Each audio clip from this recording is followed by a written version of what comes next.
A whole new world.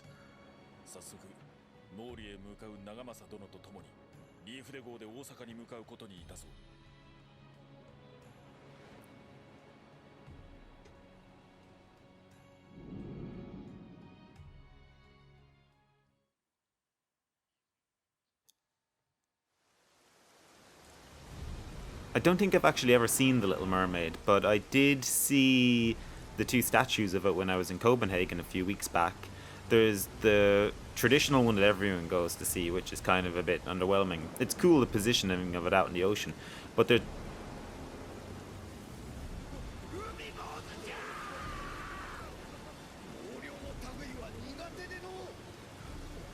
Yumi Bozo.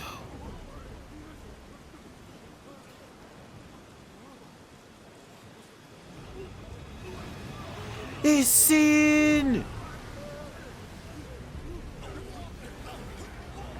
Summon Valifor!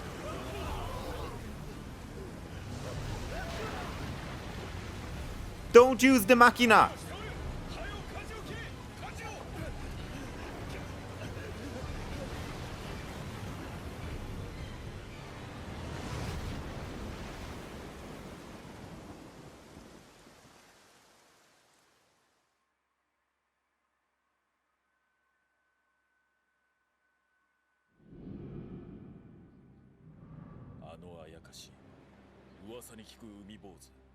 Probably not. I'm pretty poor at the game.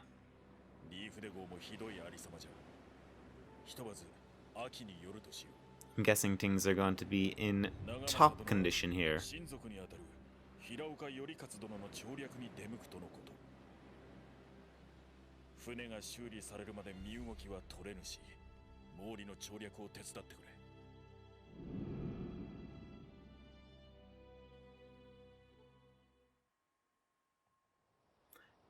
Yeah, back to The Little Mermaid.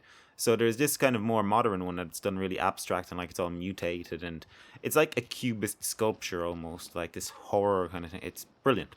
If you're ever in Copenhagen, don't just go see the traditional Little Mermaid. Go see this more contemporary one that's more in keeping with Hans Christian Andersen's view of the monstrosity that she becomes when the witch tricks her into becoming human and selling her voice, her soul.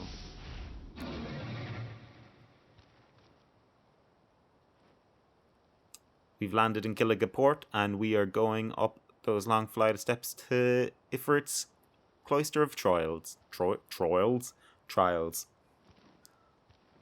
In my chef hat.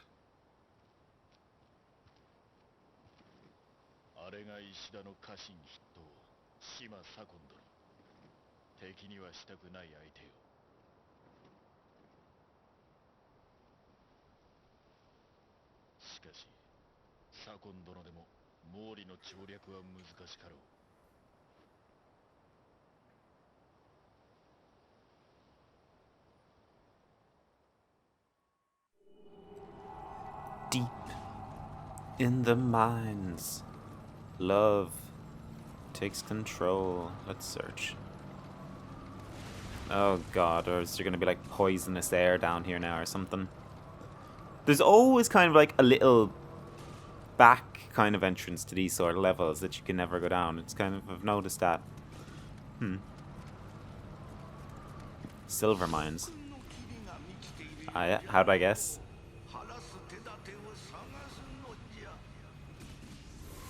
We'll kick that down. No, we won't descend just yet. A strange place for demons and monsters to be lurking, isn't it, in a silver mine? Isn't silver kind of associated with slaying monsters like werewolves and Dracula and all that sort of stuff? A ward against evil.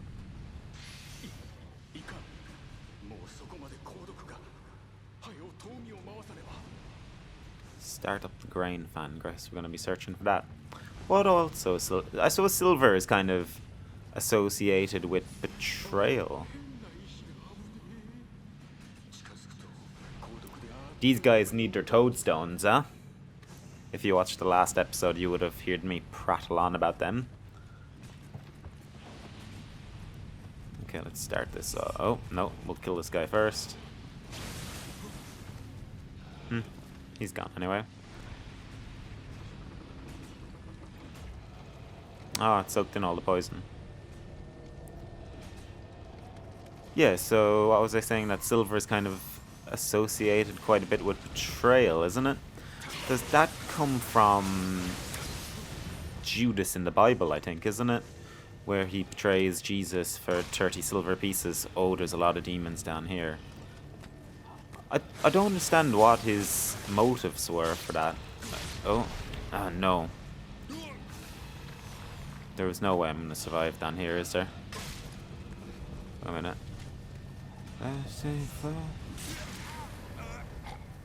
Silly. Don't fall down into the poisonous mists full of demons. Let's go this way. Oh, no, this is the way we came, isn't it? I wonder if I have to turn that on again. Oh, you Billy Goat!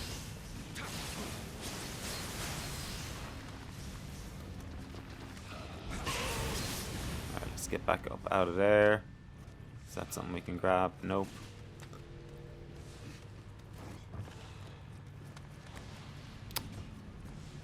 $30 silver pieces to betray the alleged son of God, if you believe in that.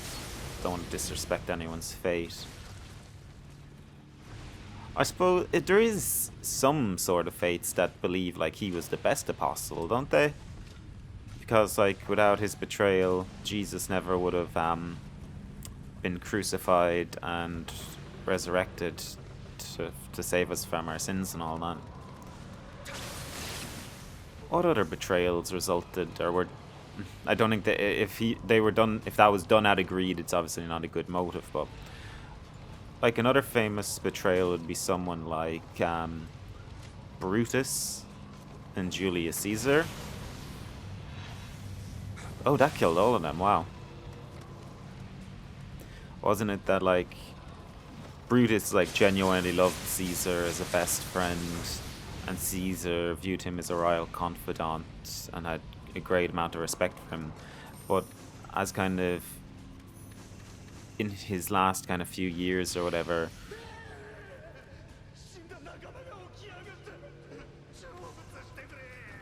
Caesar started to become a bit of a dictator of the Roman Republic.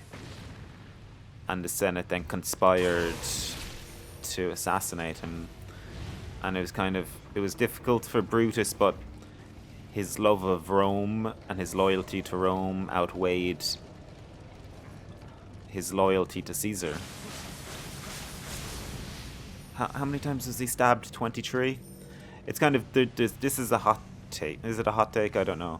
But they say that the only woman that knew about the plan was Brutus's wife. And that on the morning, the tides of March, wasn't it? On the morning of the assassination, that Caesar's wife tried to stop him from meeting with the Senate, but he eventually went there anyway. So it's kind of like that. The ladies were talking, and Brutus says, "Oh no, that only lasts a little while. I'm poisoned again." That Brutus, I stopped to search that. Oh no. I'm out of the poison. That Brutus's wife might have gave Caesar's the heads up about the plot.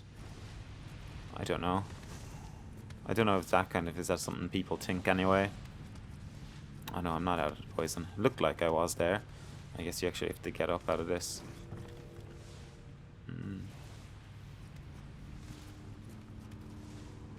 It's kind of, I think after the first few stabbings, like, Caesar tried to fight back from the first few people that kind of knifed him, but as soon as he saw Brutus, he was kind of resigned to his fate, which is a bit sad, really, like, when you see, like, someone that's been so close and so loyal to you, and you're like, alright, I just kind of got to accept it now, this is the end for me. Someone that had, like, admittedly done great things for his empire and was seen as pretty good at what he did.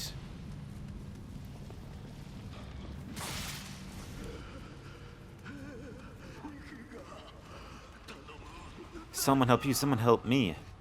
I hate mine and poison missions. It reminds me of another Dark Souls reference, Light Town. What else has there been kind of... I suppose this one that I'm about to... The Betrayal is like the inverse of Caesar and Brutus. I don't know if any of you know 1984 by Orson Welles. Not Orson Welles, George Orwell. Why was I thinking of Orson Welles? Oh, he played Brutus in a...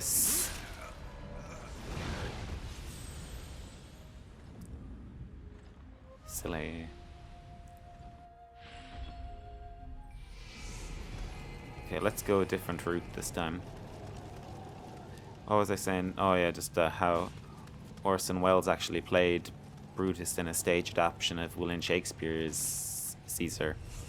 Never read that, never had to do it for school. It's something that I would like to actually invest the time into though.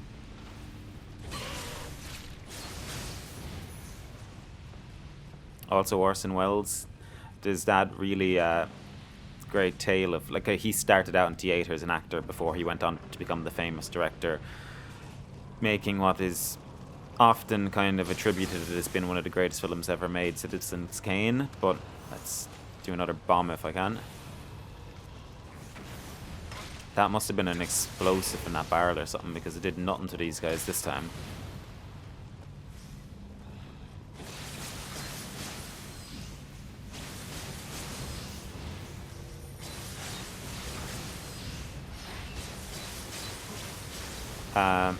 That he kind of started out his career in Dublin. It goes that he was on like a walking tour or something. He was spending time as a young man in Dublin anyway, and he walked into the Gate Theatre and just proclaimed himself to be this great Broadway Hollywood star. And even though like the director of the Gate at the time knew that he was talking absolute nonsense, they kind of liked his bravado, and not his arrogance. Yeah, bravado is the right word, to have the confidence to come in and do that. And they hired him as an actor, and eventually he then would work in like the Gate and the Abbey on a number of productions before, I don't know, did he travel a bit more and then go back to America? Obviously we all know him for his War of the Worlds rendition on the radio as well that caused mass panic. The OG Tro, Orson Welles. That just brought me back to the start of the level. Okay. Let's off this out again.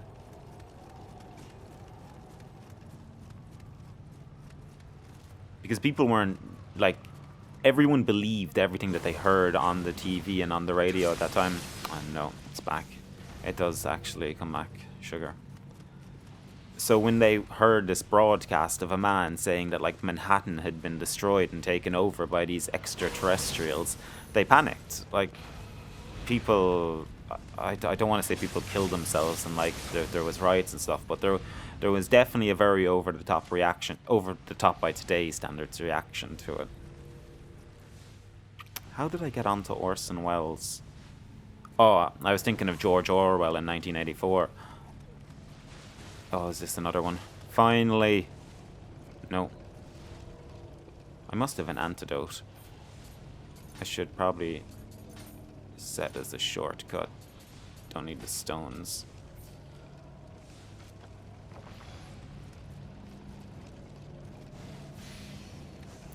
So, spoilers for 1984, I guess, if none of you have read it or seen the movie with John Hurt, who's a phenomenal actor. You might know him from Doctor Who if you don't know him from 1984. Basically, I'm sure you all know the premise of Big Brother and like the Ministry of Truth, which is like a branch of the government that kind of obscures world histories and facts and stuff to make it seem like that they've always been empowered throughout the world, and kind of to remain control of the general populace. Like, they have the thought police that kind of, they watch people through their screens, they monitor everything you do. You're not, freedom of speech and talk isn't allowed really. Sex is only allowed for reproduction, not for enjoyment.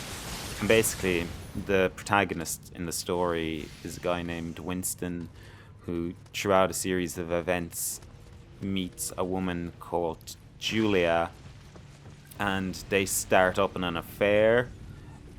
that lasts for a while and eventually sees the two of them being caught and taken to the part of the government known as the Ministry of Love, which is more bosses. The Ministry of Love, where it was like basically their ministry for war, where they would torture people. Oh no, not another one of these things. I'm just gonna be cheap and kill people and imprison people. How am I so low down on it already? Feck.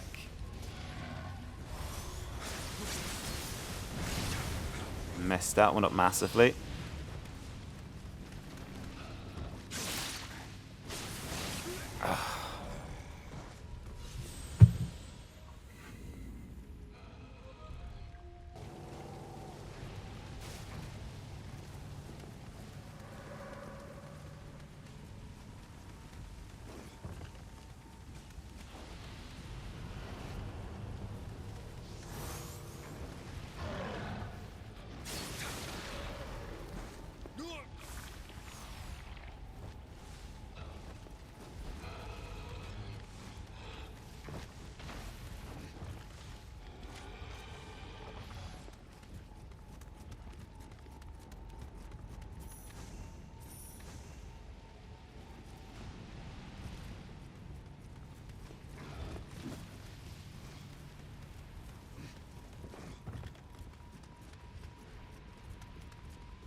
Whew, okay. So that's right down to that there again.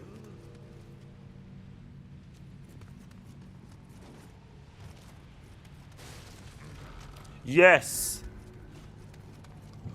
Whoop, whoop, whoop!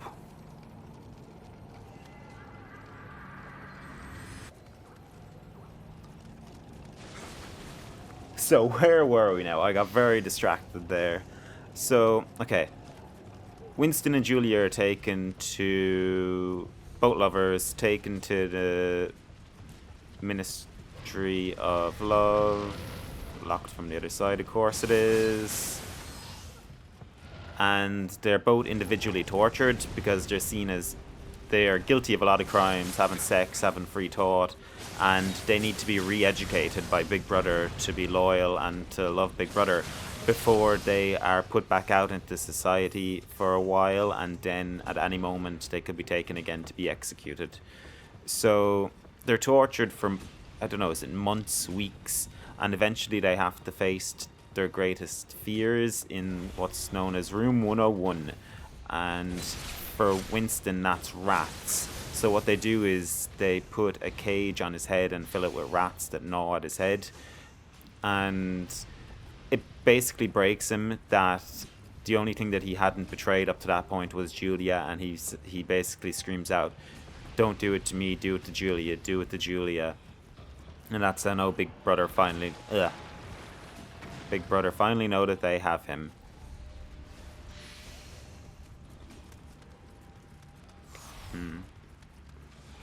And it turns out then after he's been released back into society, him and Julie at the very end meet up at a park in the end, and it turns out that they both had betrayed each other. So love had been conquered by this government, this unstoppable force that just took over the world.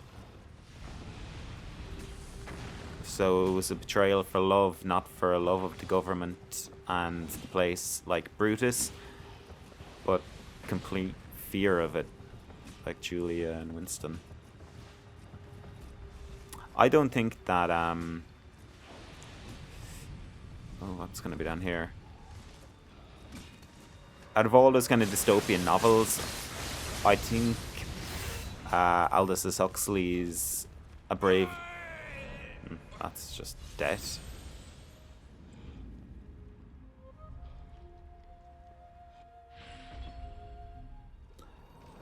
What I was saying, yeah, that out of all those, like I would be more inclined to see Aldous Huxley's as Brave New World as the most likely it's not even future, it's the present of what we live in. It's where you kind of control people with, instead of what they fear, it's what they love. So you give them drugs, you liberate sex, and you just keep people naive and stupid almost. Just let them have what they want and control them in that way. Sedate them. Make them complacent with comfort. Yeah, it died up there.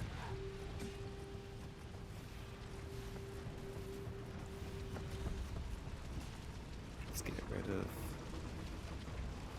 all of the poisonous gas. What is that? Oh, is this like the stone thing that we were talking about in the last episode? What the hell? Oh. That kind of came out of nowhere.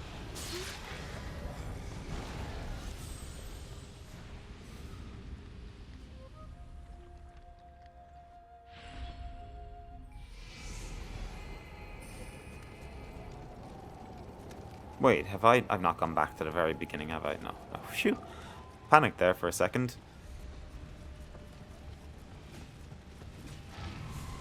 Who else betrayed love for fear of some kind of almost unstoppable... I suppose not as... even though I think it is quite famous. Peter Pettigrew out of Harry Potter.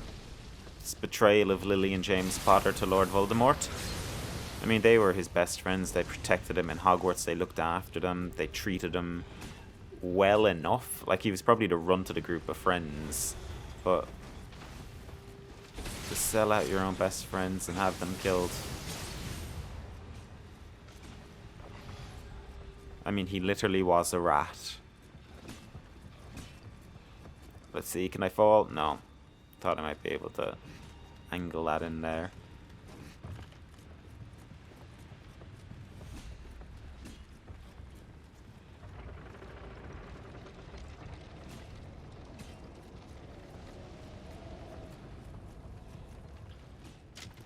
I wonder, can I just take this out from afar?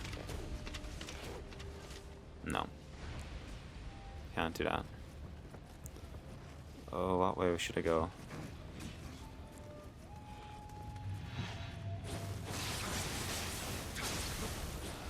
Why isn't my lock-on working?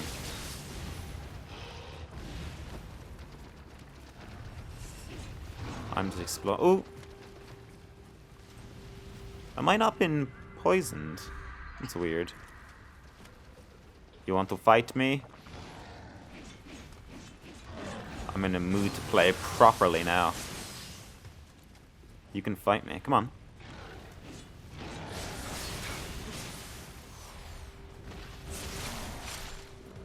Everything is so powerful now since we've moved region. Nice, finally getting some elixirs again. Elixirs.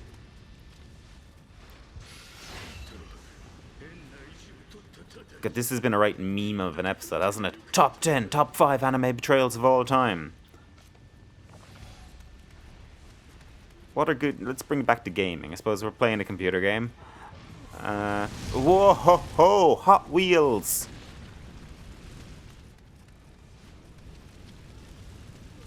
I think kind of what's become a right bit of a... Oh no, I'm gonna die before I even get to take an antidote. No, phew.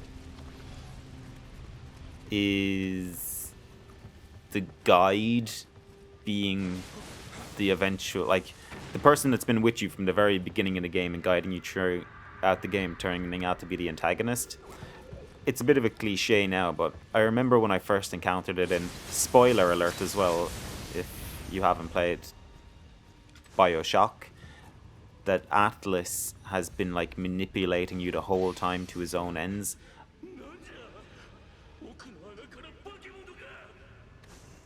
That Atlas is actually the gangster Frank Fontaine, and this whole time he's been guiding you for his own nefarious ends. It's been like some sort of mind control, that every time he wants you to do something and to make sure that you can't refuse, you've been brainwashed into always...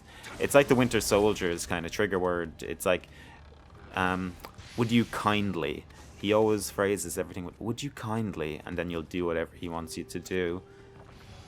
That I thought that was really cool when I first played it. Like when you go back and play the game again, then you notice every time that he comes over the microphone to you, or there's a walkie-talkie, whatever it is, and asks you or says something to you, and it's like, "Would you kindly?" Where else has that been? I suppose Gladys in Portal. What a good game that was. And then when Steve Merchant took over in number 2 as Wheatley. I love Merchant. I genuinely think that he was, I don't know, I don't want to say the brains, but Gervais needed Merchant, and it's sad that they don't work together anymore, because I think Ricky Gervais's comedy has gone downhill quite a bit in the last few years. I think Merchant was a good foil, the foil that he needed. Okay, we're back around here, so I've obviously just opened a shortcut.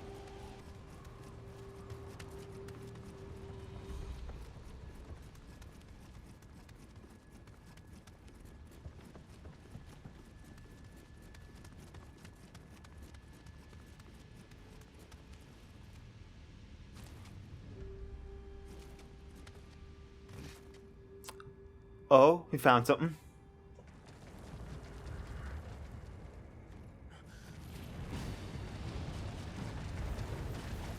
Crabs. I've never had crabs. Don't intend. Oh dear. Centipede. The great centipede. The demon centipede. 10 times kinkier than the human centipede.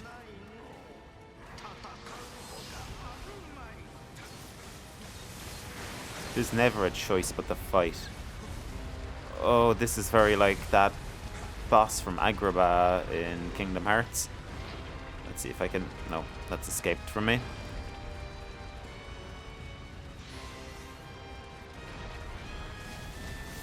You're one ugly, ugly boy. Gross. Actually, I've never watched Human Centipede. Don't ever intend on watching it either. Don't turn my back to him, that's silly. I'm doing little to no damage. This must be a gimmick boss. There's death.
Don't like that he tried to run away from me now.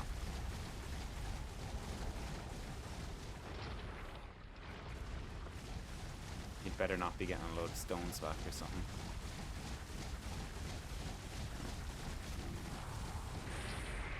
Missed that. Nice.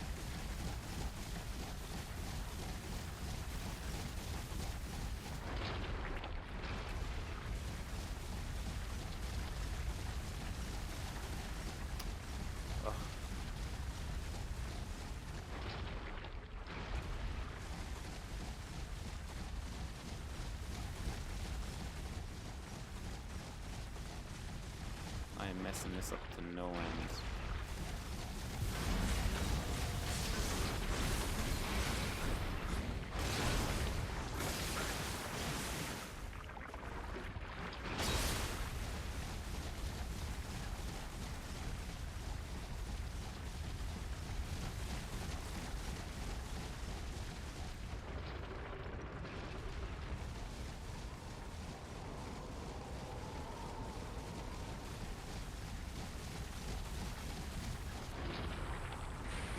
What?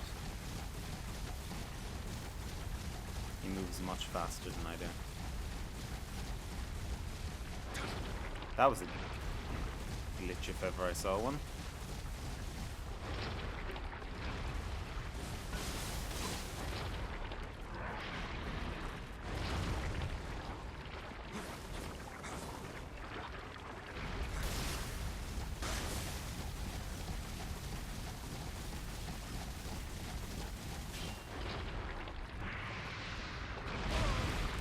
He's some serious tracking on that one.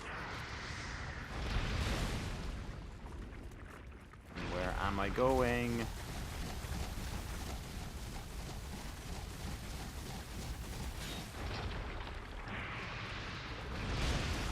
I wonder if I can dodge that, or am I just gonna really crap?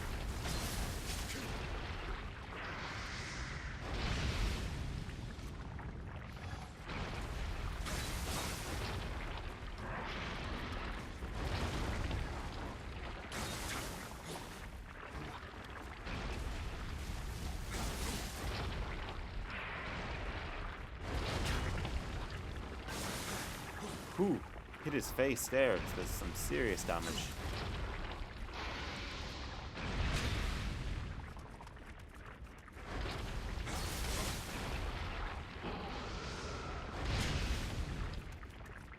It's just as easy to block that.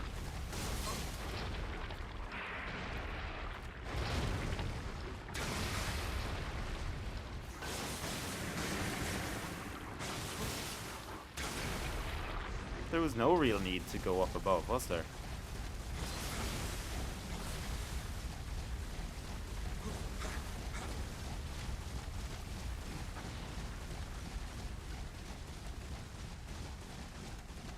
I retreat myself. Because I don't like why. I don't know why he went up and away from me. Ah, yep. To get a load of his bits back. How much health do I have left? 1. That's not good. Right. I'm gonna be cheap if you're gonna be cheap.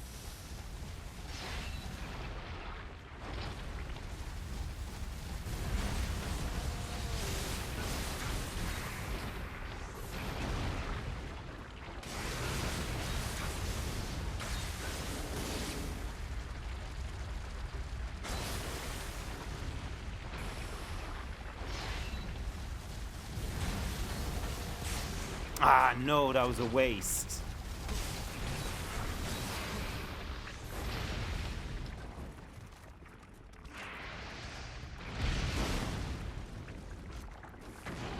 Well, that got in the way, didn't it?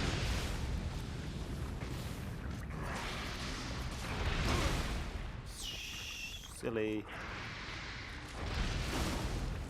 Oh, you can shoot through, but I can't. Right, last bit of health.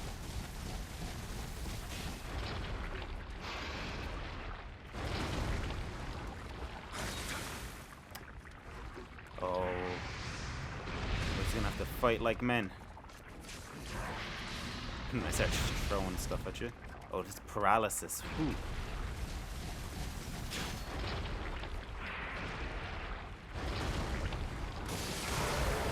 Woo, woo, woo.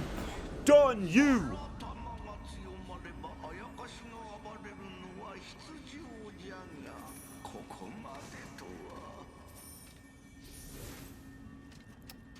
Ugh.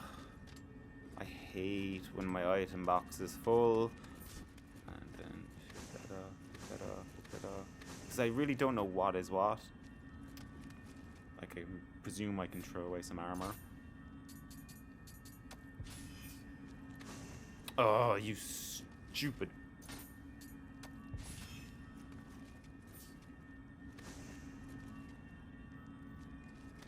Whew. Another one done, and another one done, another one bites the dust. Boom, boom, boom, boom. Another one bites. Oh, that's it. No cinematic. Okay, that's episode 5, guys. Hope to see you in episode 6 when I take on mission 6. This has been I have been Hayden, and this has been her first time. Hayden Plays Nioh. See you next week. Bye.